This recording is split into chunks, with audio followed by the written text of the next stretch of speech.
பாபா ஓர் கருணாலயம், பாதம்தான் கமலாலயம். பாபா ஓர் கருணாலயம், பாதம்தான் கமலாலயம். சாயப்பா உறவுகள் அனைவருக்கும் வணக்கம். சாயப்பா மேல் நம்பிக்கை வைத்து அவரை நினைத்துக் கொண்டிருக்கும் உங்கள் அனைவரின் வேண்டுதலையும் சாயப்பா நிறைவேற்றுவார். நல்லதையே நினைப்போம், நல்லதே நடக்கும் என்றும் சாயப்பாவின் அருள் உங்களுக்கு இருக்கும். நம் மனதிற்கு இதமான சாயப்பாவின் இன்றைய அருள்மொழியை கேட்போமா? அன்பு குழந்தையே, உன்னை சுற்றியுள்ள எல்லா கஷ்டங்களில் இருந்தும் நீ வெளியே வருவாய். உன் கவலை புரிகிறது. எனக்கென்று எந்த ஆசாபாசங்களுக்கும் இடம் கொடுக்காமல் எந்த நேரமும் என் குடும்பத்தினரின் சுகத்திற்காகவே உழைக்கும் நான் என் கஷ்டத்தை மட்டும் அடைகிறேன். ஏன் இவ்வாறு நடக்கிறது என்று என்னிடம் கேட்கிறாய். குழந்தையே, தலைவிதி என்பதை விளக்க முடியாது. லாபத்தையும் நஷ்டத்தையும் மாறி மாறி கொடுக்கும். கர்ம வினைகளுக்கு ஏற்றவாறு இன்னல்கள் விளைவிக்கும். உனக்கு வரக்கூடாத வியாதிகளும் வந்து துன்புறுத்தும். கர்ம வினை அழிவதற்கு முன்பு நீ முடிந்தவரை பிறருக்கு எந்த பிரதிபலனும் இன்றி நன்மை செய்தால் விரைவில் உன் கர்ம பந்தத்திலிருந்து விடுபட்டு சந்தோஷமான வாழ்க்கையை பெறுவதற்கு நான் உனக்கு உதவ முடியும். அப்படி செய்யவில்லை என்றால் எந்த உபயமும் ஏற்படாது. தர்மமே தலை காக்கும். மனதில் உள்ள விரோதங்களையும் வீண் வாதங்களையும் அழித்துவிடு. தீங்குக்கு தீங்கு என்பதை தவிர தீங்குக்கு பதிலாக நன்மை செய். பிறருடைய சொற்கள் உனக்கு தீங்கிழைக்காது. அதே சமயம் உனக்கு தீங்கிழைத்தவர்களுக்கு உதவி தேவைப்படும் போது நீ அவர்களுக்கு உதவி செய். அதனால் நீ மகுடமாய் உயர்வாயே தவிர தாழ்ந்து போக மாட்டாய். பிறர் துன்பப்படுவதை கண்டு தான் இன்புறுவதை போன்ற பாவம் வேறில்லை. அதுபோல ஒரு நாளும் நடந்து கொள்ளாதே. நீ இதை கடைபிடித்தால் போதும். உன் துயரங்கள் நிச்சயம் முடிவுறும். உன் வாழ்க்கை சுமையாக இல்லாமல் இருக்க நீ சிலரை மறந்து விடு, சிலரை மன்னித்து விடு, சிலரை கடந்து விடு. யாரையும் தூக்கி சுமக்காதே. என்றும் சோகமே வாழ்க்கையாகாது. அதுபோல் என்றும் சுகமாகவே வாழ்ந்து விடவும் முடியாது. சிமிட்டும் இமைகள் ஒரு நொடி இருட்டினால்தான் நம்மால் பல நொடிகள் வெளிச்சத்தில் வாழ முடியும்.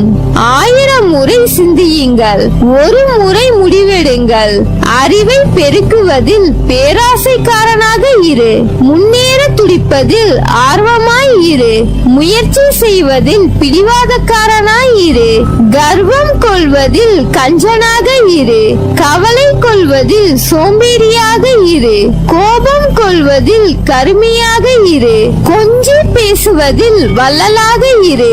எதிர்ப்பை வெல்வதில் மூடனாய் இரு. கேட்பவை எல்லாம் கிடைத்து விட்டால் வாழ்க்கையில் ரசனை இருக்காது. கிடைத்தவை எல்லாம் நிலைத்து விட்டால் கேட்பதற்கு எதுவுமே இருக்காது. என் வார்த்தைகள் மீது நம்பிக்கை வைத்து செயல்படு. வாழ்க்கையில் உயர்ந்த நிலையை அடைவாய். உனக்கு எல்லா சூழ்நிலையிலும் நான் துணை நிற்பேன். அதே சமயம் பக்தி செய்தவுடனே வேண்டியது கிடைக்க வேண்டும் என்று எண்ணாதே. பக்தி என்பது இறை அருளையும் புண்ணியத்தையும் பெறுவதற்கான ஒரு நுழைவு சீட்டு. இறைவனின் அன்பை பெற இது ஒரு அங்கீகாரம். இதை செய்துவிட்டு காத்திருக்க வேண்டும். எல்லோர் வாழ்விலும் சோதனைகள் வரும். அதன் பிறகே நீ செய்யும் ஒவ்வொரு காரியத்தை பொறுத்து அவரவர் தேவைகள் பூர்த்தி செய்யப்படும். நீ நீயாக இரு. யாரையும் சார்ந்திருக்காதே. உனது வாழ்க்கையை நிர்ணயம் செய்தவன் நான். முதலில் நீ அனுபவித்து வந்த வாழ்க்கை வாழ்க்கையும் சரி, இப்போது நீ அனுபவிக்கும் வாழ்க்கையும் சரி, இரண்டுக்கும் உள்ள வித்தியாசத்தை முதலில் உணர்ந்து கொள்ள முயற்சி செய். இப்போது அனுபவிக்கும் அத்தனையும் நான் உனக்கு அளித்த ஆசீர்வாதம். எப்போதும் கவலை வேண்டாம். எதை அனுபவிக்க வேண்டுமோ அதை அனுபவித்து விட்டாய். கடந்து வந்த பாதையில் நீ பார்க்காத துயரங்கள் இல்லை, ஏமாற்றங்கள் இல்லை. நீ விரும்பிய வாழ்க்கையையும் என்னால் மட்டுமே திரும்ப வழங்க முடியும். நீ வருத்தப்பட்டது போதும். உன்னை பார்த்து விலகியவர்கள் தேடி வரும் நேரம், உன்னை தூற்றி பேசியவர்கள் தன் தவறை உணர்ந்து தேடி வரும் நேரம். எதற்காகவும் எப்போதும் அஞ்சாதே.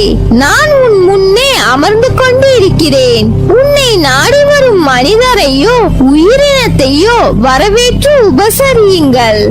ஏதோ ஒரு தொடர்பு இருப்பதால் தான் அவர்கள் வருகிறார்கள். தாகத்திற்கு நீரும், பசித்தோருக்கு ரொட்டியும், உடுத்த ஆடையும் அளியுங்கள். கடவுள் அகம் மகிழ்ந்து உங்களை வாழ்த்துவார். உங்களிடம் அவதூறு பேசுபவர்களிடம் வெறுப்பை காட்டாதீர்கள். பொறுத்து கொண்டால் உங்களுக்கு மகிழ்ச்சியே கிட்டும். உலகமே தலைகீழாக சுழன்றாலும் நீங்கள் இருக்கும் இடத்தில் இருங்கள். உங்களை சுற்றி நடப்பதை அமைதியுடன் கவனியுங்கள். எனக்கும் உங்களுக்கும் இடையே இருக்கும் சுவரை உடையுங்கள். அப்போதுதான் பாதை தெளிவாகும். எல்லோருக்கும் இறைவன் ஒருவனே எசமான். அவர் செயலே அற்புதமானது, அலாதியானது. இறைவனை பணிந்து வேண்டினால் எல்லா நலமும் கிட்டும். அவர் நமக்கு எது நல்லதோ அதையே செய்வார் என்று நம்புங்கள். தேவையற்ற குழப்பங்கள் வேறு. இதனால் அதிக வருத்தத்துடன் இருக்கிறாய். நீ சின்ன சின்ன விஷயங்களுக்கு எல்லாம் பயப்படுகிறாய். அது தவறோ இது பாவமோ, நான் துரோகம் செய்து விட்டேனோ, மனதளவில் தப்பு செய்தேனே தவிர மற்றபடி தவறுகளில் ஈடுபடவில்லை. இதனால் என்னை தண்டித்து விடுவாயோ என்றெல்லாம் புலம்புகிறாய். உனது புலம்பலை கேட்டேன்.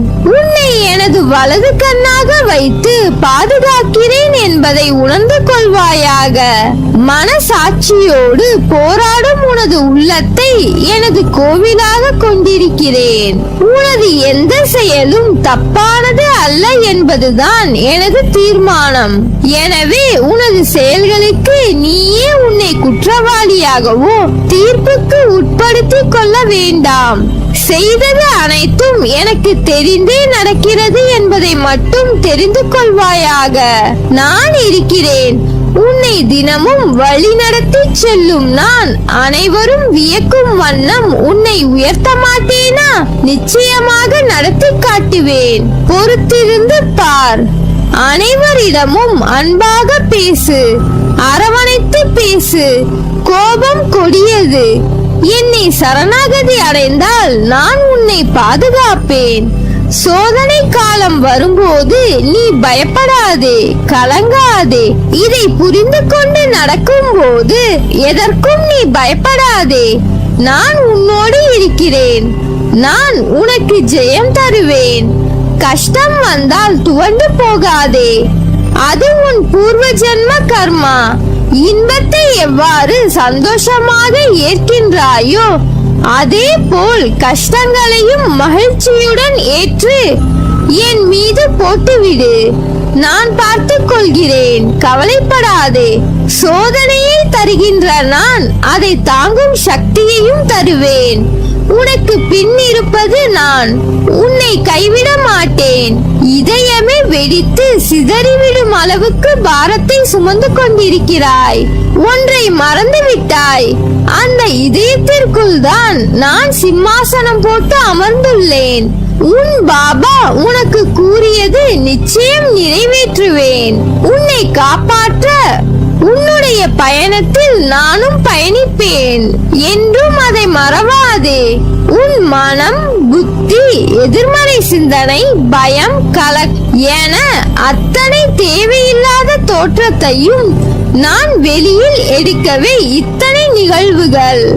கண்டிப்பாக உன் தேவைகள் பூர்த்தி செய்யப்பட்டு என் ஆசீர்வாதங்களுடன் வந்தடையும் நாள் தொலைவில் இல்லை, மிக மிக அருகில் வந்துவிட்டது. நான் உன்னோடுதான் இருக்கிறேன், எங்கும் எப்போதும் என்றென்றும். நல்லது நடக்கும், நல்லதே நடக்கும், நல்லது மட்டுமே நடக்கும். நீ என் பரிபூர்ண அருளும் ஆசீர்வாதமும் அன்பும் பெற்ற என் செல்ல பிள்ளை.